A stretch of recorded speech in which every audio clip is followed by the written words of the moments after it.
है देश से लेकर दुनिया तक राजनीति के गलियारों की खबर। हर उस बड़ी खबर पर हमारी पैनी नजर है। हमारे इस खास कार्यक्रम में शहर शहर से रिपोर्टर जुड़ेंगे जिनसे हम बड़ी खबरों पर अपडेट लेंगे। चंडीगढ़ से हमारे संवाददाता ईशा ठाकुर हमारे साथ जुड़ गई है। इसके अलावा यूपी से स्टेट हेड राघवेंद्र प्रताप सिंह भी हमारे साथ जुड़ेंगे। लेकिन ईशा से जानकारी ज्यादा ले लेते हैं। ईशा, क्या कुछ खास खबरें हैं आज ग्राउंड जीरो से?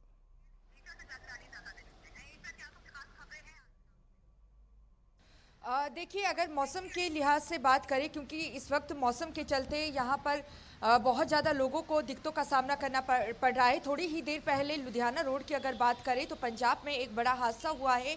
ट्रक वाहन ने दो बच्चों को कुचला है और मौके पर ही दो बच्चों की मौत हो चुकी है।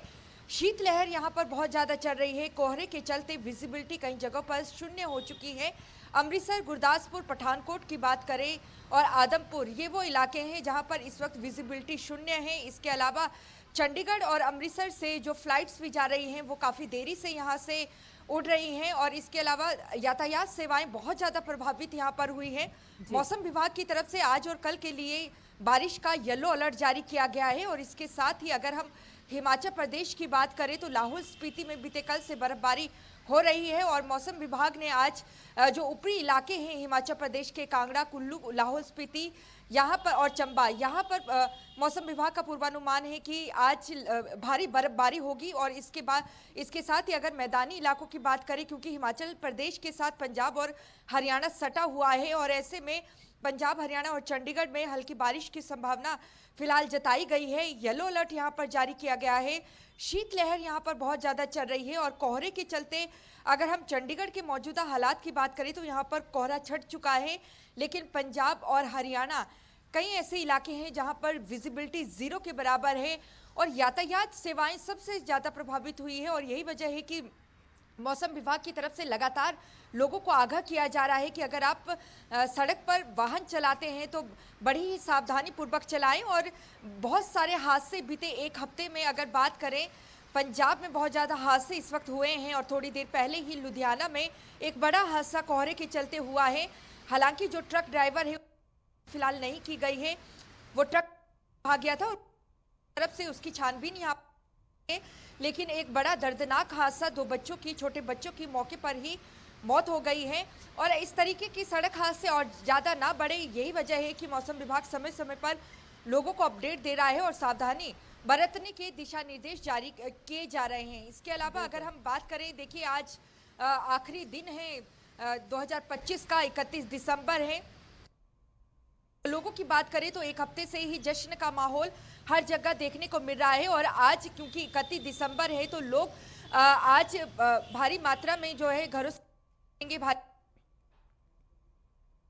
जश्न के चलते जो है कानून व्यवस्था चरमराए ना, जो शांतिपूर्ण माहौल है उसे कोई खराब ना करे, हुड़दंगी यहाँ पर ना मचाए। इसको चंडीगढ़ पुलिस की तरफ से आज सुरक्षा के कड़े इंतजाम कर दिए गए हैं। 1100 पुलिसकर्मी आज से चंडीगढ़ के अलग अलग हिस्सों में तैनाती उनकी रहेगी। इसके अलावा चंडीगढ़ पुलिस की तरफ से आज 31 दिसंबर की मध्य रात्रि 9:30 बजे से लेकर अगले दिन 1 जनवरी 2026 की बात करें तो पूरे दिन तक कई ऐसी जगह है जहां पर नो व्हीकल जोन जिसे बनाया गया है। सेक्टर 7, सेक्टर 8, सेक्टर 9, सेक्टर 10 की अगर बात करें, इनके इनर मार्केट में बहुत ज़्यादा जो खासतौर से जो युवा पीढ़ी है वो वहाँ पर कहीं ना कहीं शांति भंग करते हुए नजर आते थे और ऐसे में उन्हें नो व्हीकल जोन घोषित किया गया है। और ऐसे में शोर शराबा ना हो, शांति भंग ना हो, कानून व्यवस्था बनी रहे, इसको ध्यान में रखते हुए चंडीगढ़ पुलिस की तरफ से एक दिशा निर्देश जारी किए गए हैं कि अगर आप 31 दिसंबर सेलिब्रेशन के लिए निकलते हैं घरों से बाहर, न्यू ईयर के सेलिब्रेशन के लिए अगर जाते हैं तो अपने साथ अपने दस्तावेज रखें, क्योंकि अगर कुछ भी होता है चेकिंग लगातार की जा रही है। ड्रग एंड ड्राइव अगर आप करते हैं तो आपको हिरासत में चंडीगढ़ पुलिस ले लेगी। और पुलिस की तरफ से ये भी कहना है कि अगर स्थानीय जो निवासी हैं वो अपने साथ दस्तावेज ज़रूर रखें, अगर वो दस्तावेज नहीं रखते हैं तो उन पर भी कार्रवाई की जाएगी। तो ऐसे में कानून व्यवस्था नए साल को लेकर बिगड़े ना, इसको ध्यान में रखते हुए चंडीगढ़ पुलिस ने अभी से ही कमर कस ली है। दूसरी तरफ अगर राजनीति से जुड़ी खबरों की अगर बात करें, बीते कल जिस तरीके से पंजाब विधानसभा का विशेष सत्र बुलाया गया था, एक बार फिर से केंद्र सरकार पर गरीबों और मजदूरों मजदूरों का हक छीनने का आरोप यहाँ पर पंजाब की मान सरकार ने लगाया है। और बीते कल की अगर बात करें, एक प्रस्ताव पारित किया गया है विधानसभा में। उस प्रस्ताव में ये रखा गया है कि जो मनरेगा, देखिए केंद्र सरकार मनरेगा की जगह पर विकसित भारत जी राम जी जो एक्ट लेकर आई है, पंजाब के मुख्यमंत्री का कहना है कि मनरेगा ही पंजाब में लागू रहेगा। इसके अलावा सरकार जो एक्ट लेकर आई है, जो इसके प्रावधानों में संशोधन किया गया है, उसे कतई यहाँ पे लागू नहीं किया जाएगा। और अगर लड़ाई दिल्ली तक लड़नी पड़े तो दिल्ली तक ये लड़ाई लड़ी जाएगी। दूसरी तरफ अगर केंद्रीय कृषि मंत्री शिवराज सिंह चौहान की बात करें, उनका कहना है कि पंजाब में मनरेगा के तहत व्यापक भ्रष्टाचार हुए थे और मनरेगा के तहत 100 दिनों का जो कामकाज दिया जाता है मजदूरों को, वो भी नहीं दिया गया था। और पंजाब की बात करें तो 26 दिन ही काम यहाँ पर मिला, और अगर हम 24 की तुलना करें तो 38 दिन ही काम मिला। तो ऐसे में घेरा पंजाब सरकार को भी जा रहा है। लेकिन पंजाब सरकार की बात करें, इससे पहले भी कई मुद्दों को लेकर वो विशेष सत्र बुलाया हुआ है। केंद्र सरकार को लेकर कई प्रस्ताव भी पारित हुए, लेकिन उसका कुछ निकला नहीं। अब ये देखना है 2027 में पंजाब में विधानसभा चुनाव होना है, क्या विकसित भारत जी राम जी एक्ट पंजाब में लागू हो पाता है या नहीं, या कृषि कानूनों के को लेकर जिस तरीके से पंजाब की धरती से ही आंदोलन शुरू हुआ था, उसी तरीके का क्या आंदोलन यहाँ पर छेड़ा जाता है। पंजाब सरकार का कहना है कि कतई इसे लागू नहीं किया जाएगा। लेकिन अब देखिए, थोड़ी ही देर में पंजाब बीजेपी के जो कार्यकारी अश्वनी शर्मा बीजेपी का पक्ष यहाँ पर रखने वाले हैं। बीते कल भी उन्होंने विधानसभा में बीजेपी का पक्ष जरूर रखा था, लेकिन समय 2 घंटे ही वहां पर थे, सभी को चर्चा के लिए दिए गए। अब अपनी बात प्रेस कॉन्फ्रेंस के जरिए थोड़ी देर में वो रखने वाले हैं। लेकिन एक बार फिर से केंद्र और पंजाब के बीच एक टकराव विकसित भारत जी राम जी एक्ट के तहत देखने को मिलेगा, क्योंकि कांग्रेस भी देखिए यहाँ पर समर्थन आम आदमी पार्टी का कर रही है। इसको लेकर उनका कहना है कि इस मुद्दे को लेकर वो आम आदमी पार्टी के साथ है और केंद्र को गरीबों का हक नहीं छीनने दिया जाएगा। सरगर्मियां अभी से तेजी से यहाँ पर बदलती हुई नजर आ रही है। सरगर्मियां तेज हो चुकी है पंजाब में विधानसभा चुनाव को लेकर, और ऐसे में ये देखना है कि क्या ये एक बड़ा मुद्दा बन पाता है इस चुनाव में। बिल्कुल ईशा, देखने वाली बात होगी कि 2027 में क्या ये मुद्दा काम आता है विपक्ष की तरफ से जो उठाया गया है। राघवेंद्र हमारे साथ जुड़ गए हैं उत्तर प्रदेश से, हमारे स्टेट हेड, उनसे भी ज्यादा जानकारी ले लेते हैं। राघवेंद्र, क्या कुछ खास खबरें हैं आज उत्तर प्रदेश से?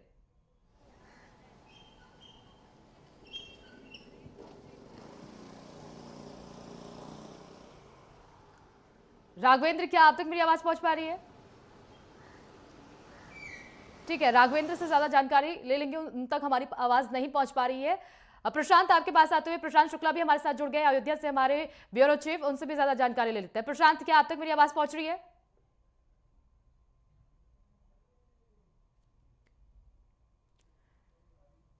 ठीक है, ईशा वापस। प्रशांत, क्या आप तक मेरी आवाज पहुंच रही है?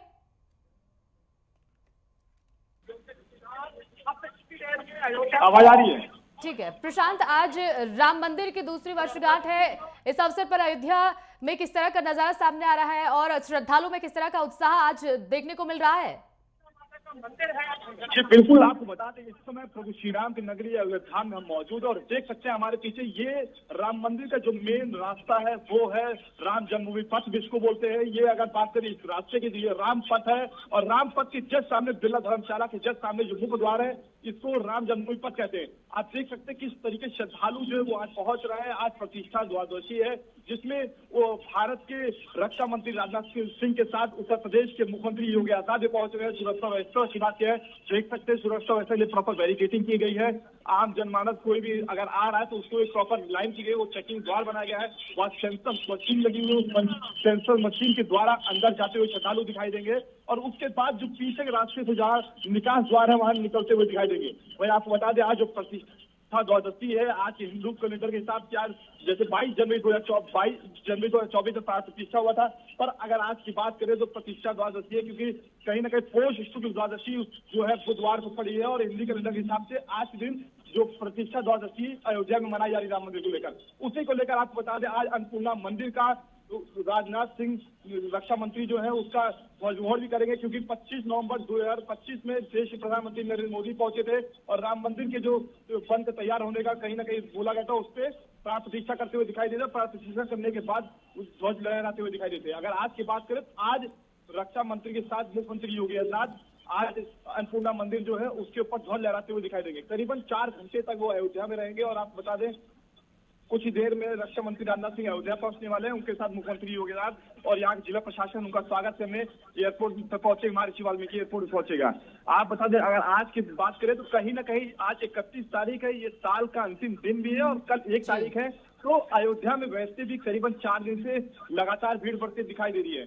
वहीं प्रतिष्ठा द्वादशी की बात करें तो करीबन 5 दिवसीय कार्यक्रम भी है। 29 तारीख से इसकी शुरुआत हो गई है, आज 31 तारीख है। आज जो प्रतिष्ठा द्वादशी मनाया जाएगा और ये करीबन 2 तारीख तक मनाया जाएगा। अलग अलग दिन अलग अलग कार्यक्रम अयोध्या में किया गया है। और नए वर्ष को देखते हुए क्योंकि इस समय जो स्कूल की छुट्टी भी है बच्चों की और विंटर वेकेशन भी चल रही है, तो उसकी वजह से अयोध्या में इस समय आप देख सकते हैं हर जगह बहुत ज्यादा भीड़ लगी है और करीबन लाखों की संख्या में अयोध्या डेली पहुंचे। आज रक्षा मंत्री राजनाथ सिंह आ रहे हैं तो उनको पहले भी सूचित कर दिया गया था कि आज के दिन लोग कम आए, क्योंकि अंदर जब प्रतिष्ठा द्वादशी जाएगा उस समय लाइन रोकी जाएगी। तो कहीं ना कहीं इस वजह से लोग थोड़ा कम दिख रहे हैं। पर अगर बात करें रात्रि से, तो रात्रि से अगर होटल की बात करें, सारे होटल से आपको लोग गए हैं और यहाँ पे देख सकते हैं जितने भी लोग आ रहे हैं।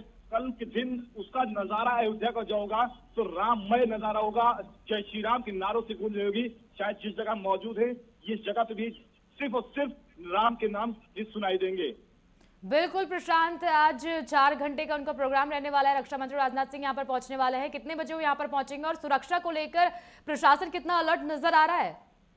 जी बिल्कुल, 11:05 पे आप बता दें रक्षा मंत्री राजनाथ सिंह अयोध्या पहुंचेंगे। उनका मुख्यमंत्री योगी आदित्यनाथ स्वागत करेंगे। और सुरक्षा व्यवस्था की बात करें, देख सकते हैं आप किस तरीके से सुरक्षा व्यवस्था के लिए पुलिस बल तैनात रहती है राम मंदिर में। और यहीं से नहीं, ये स्टार्टिंग है, उनके हाथ में देख सकते हैं सेंसस मशीन भी है। प्रॉपर चेक करते हैं, उसके चेक करने के बाद ही जाने देते हैं। और अंदर की अगर बात करें तो सेंसस मशीन जो लगी वहां से निगरानी करने के बाद, चेकिंग करने के बाद जाते हैं। उसके बाद आगे लॉकर बनाए गए, वहां पे सामान रखते हैं। उस सामान रखने के बाद फोन के लॉकर जमा करने के बाद उसका तभी राम मंदिर में अंदर परिसर में एंट्री करने के लिए होती है। आप बता दें सुरक्षा व्यवस्था की देख ही सकते हैं, रोड है, रामपथ है, रामपथ से पूरे बैरिकेटिंग कर दिया। राम मंदिर से जैसे परिसर में पहुंचने लगो तो रास्ते से पूरा बैरिकेटिंग कर दी। इस पार से उस पार को जा पाए, एक द्वार आने का रहे और एक रोड जो दूसरा जाने का रहे। क्योंकि कल की बात करें तो कल लाखों की संख्या में अयोध्या में लोग पहुंचेंगे, तो उनको किसी प्रकार की कोई दिक्कत नहीं हो, इस वजह से भी देखते हुए। और बता दें आज अभी की तो आप देख सकते हैं सिर्फ पैदल श्रद्धालु जा रहे हैं। कार तो है जो रोक दिया गया है, कल की भारी संख्या में भीड़ होगी उसके हिसाब से भी देखते हुए यहाँ पे आप देख सकते हैं कि श्रद्धालु जो है उनको कोई किसी प्रकार की कोई दिक्कतें ना हो। बिल्कुल प्रशांत, 25 नवंबर को प्रधानमंत्री मोदी ने ध्वजारोहण किया था, राम मंदिर के शिखर पर ध्वज फहराया था। लेकिन आज राजनाथ सिंह मां अन्नपूर्णा के मंदिर पर ध्वज फहराएंगे। ये कितना अलग होने वाला है आज का जो प्रोग्राम रहने वाला है, क्योंकि कहा जा रहा था कि 7 उप मंदिर हैं जिनमें ध्वजारोहण किया जाएगा। लेकिन अब ये जानकारी निकलकर सामने आ रही है कि मां अन्नपूर्णा के मंदिर के शिखर पर आज ध्वज फहराया जाएगा। जो अन्य 6 मंदिर है उनमें कब, क्या आज ही ध्वज फहराया जाएगा या फिर उनके लिए भी अलग तारीख निकाली जाएगी? जी बिल्कुल, देखिए 25 नवंबर देश के प्रधानमंत्री नरेंद्र मोदी प्रतिष्ठा करने के बाद जब पहुंचे थे यहाँ पे, तो उसके बाद ध्वज लहराते हुए दिखाई देते हैं। क्योंकि 5 वर्ष से बाद शुरू में प्रभु श्री राम जी विराजमान होते, उसके प्रपंचल पर जो राम दरबार है उसके शिखर पर ध्वज लहराते हुए दिखाई दे रहे हैं। तो अगर बात करें आज प्रतिष्ठा द्वादशी है, प्रतिष्ठा द्वादशी की बात करें तो आज के दिन सिर्फ राजनाथ सिंह और उत्तर प्रदेश के मुख्यमंत्री और मंदिर समिति के जो लोग हैं, अनिल मिश्रा हो गए, चाहे चंपत राय महासचिव हो गए, इन सभी लोग सभा पे मौजूद रहेंगे। और आज अन्नपूर्णा माता मंदिर के ही शिखर पर ध्वज लहराने का बताया गया है। बाकी जो अन्य मंदिर है उनपे भी अभी ऐसा कोई नहीं है ध्वज लहराने के लिए। उनपे हो सकता है कि कुछ तिथि के हिसाब से 5 दिवसीय कार्यक्रम चल रहा है 29 तारीख से 2 तारीख तक, तो उसके बाद उन सभी अन्य मंदिरों पे जो है वो ध्वज लहराते हुए दिखाई दिया जाएगा।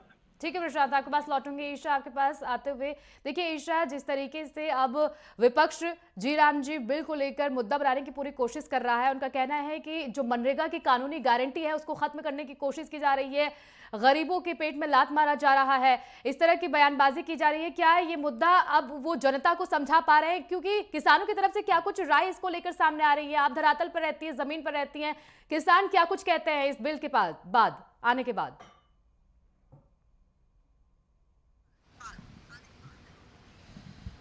देखिए, मजदूरों की अगर बात करें और किसानों की बात करें, जिस तरीके से मनरेगा के तहत ग्राम सेवकों की तरफ से 100 दिन का काम मुहैया करवाया जाता था, लेकिन अगर हम खासतौर से पंजाब की बात करें, पंजाब एक ऐसा राज्य है जहां पर मनरेगा के तहत पूरे देश भर में सबसे जो है मजदूरों को यहाँ पर मिला है। और ऐसे में क्योंकि जो विकसित भारत जी राम जी अब एक्ट बन चुका है, क्योंकि राष्ट्रपति ने 21 दिसंबर को इसे मंजूरी दे दी है और ऐसे में इसे बदला नहीं जा सकता है क्योंकि राष्ट्रपति अब इसे मंजूरी दे चुकी है।